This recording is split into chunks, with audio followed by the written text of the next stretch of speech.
Oh boy. We're here again. Apparently.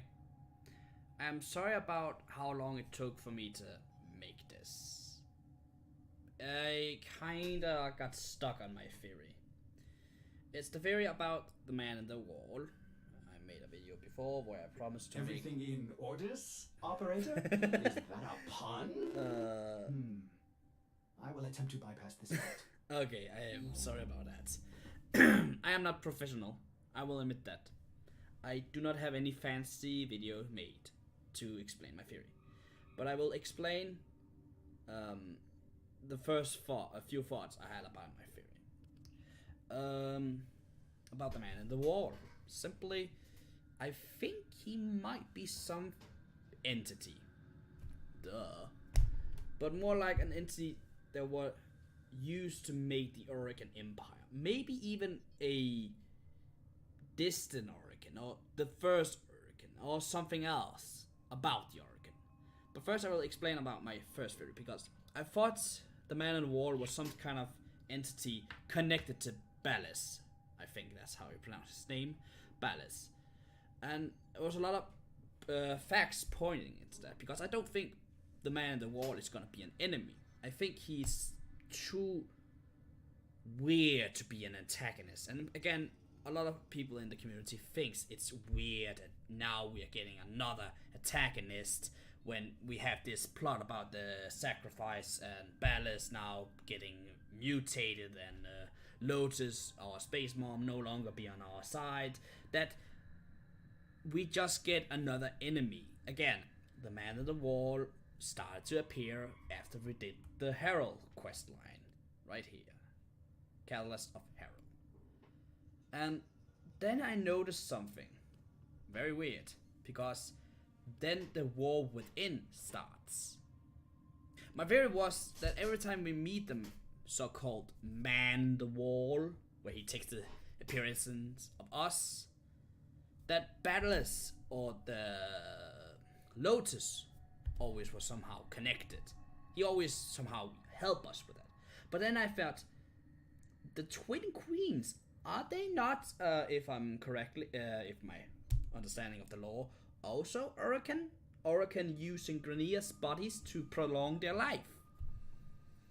And again, we have been around in the Warframe universe in lore and doing stuff for a lot of time.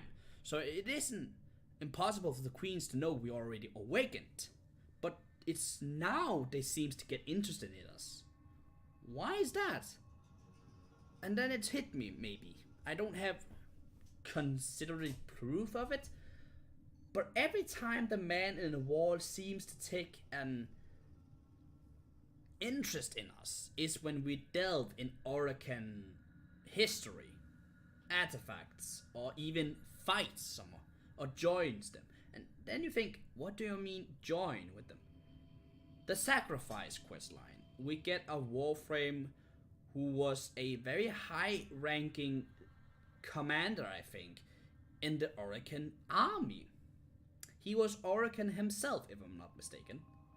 And when we complete that questline, the man in the wall takes the appearance of us, but seems to talk to the Warframe, who's now, I guess, consciousness has now merged with us and talks back to it. It talks not to us, and it's not us by mistake thinking we are the Warframe, but instead it's the Warframe talking through us to the man on the wall. Again, saying it was a mistake, or it's not his fault that he killed his son. Again, spoilers. I probably made that in the video's title.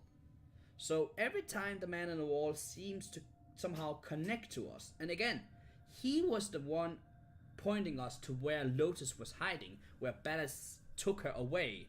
And again, it was him taking the helmet, put it on for some weird reason, and somehow corrupting the image of Lotus, and then show us the path to Ballas. The only connection there is with all these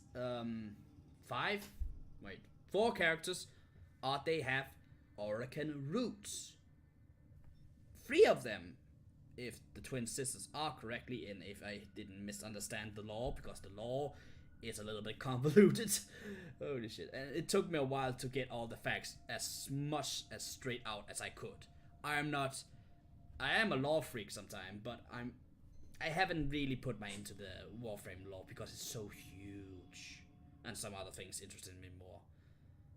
If I'm right, and again, Kuva is some kind of synthetic use to prolong Orokin life, but it's synthetic, so that means it's built of something.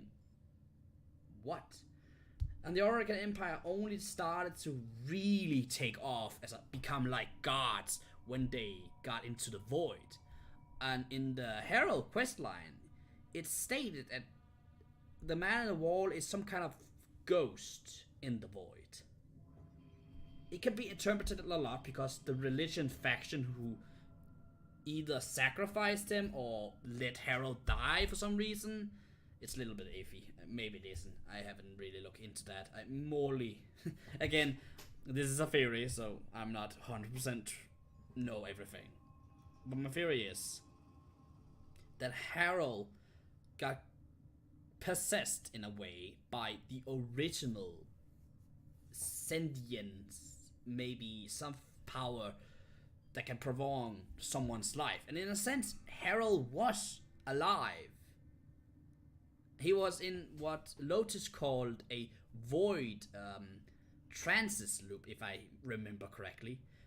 And that means he was in a void kind of state where he always repeat himself. And again, we were going through his mind. We were taking those weird void entities that had somehow gotten out of Harold's, his emotions, and then calm him down or kill him or whatever happened.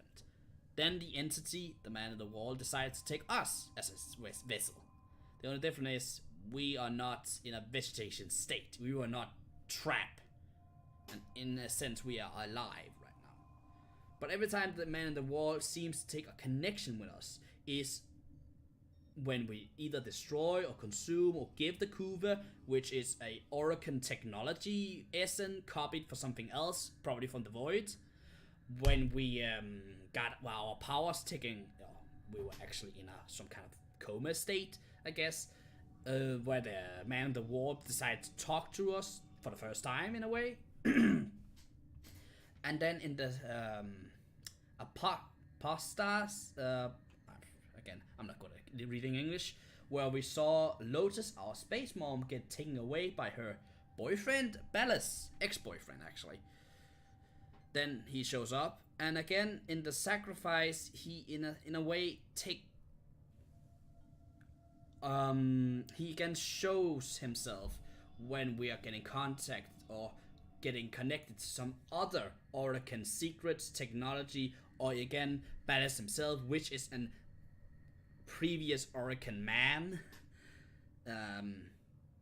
It's a little bit weird, and I think in a sense the Man in the Wall is Orokin, maybe original Orokin. I think my theory is that Man in the Wall is the original blueprint to what makes the Orokin awesome.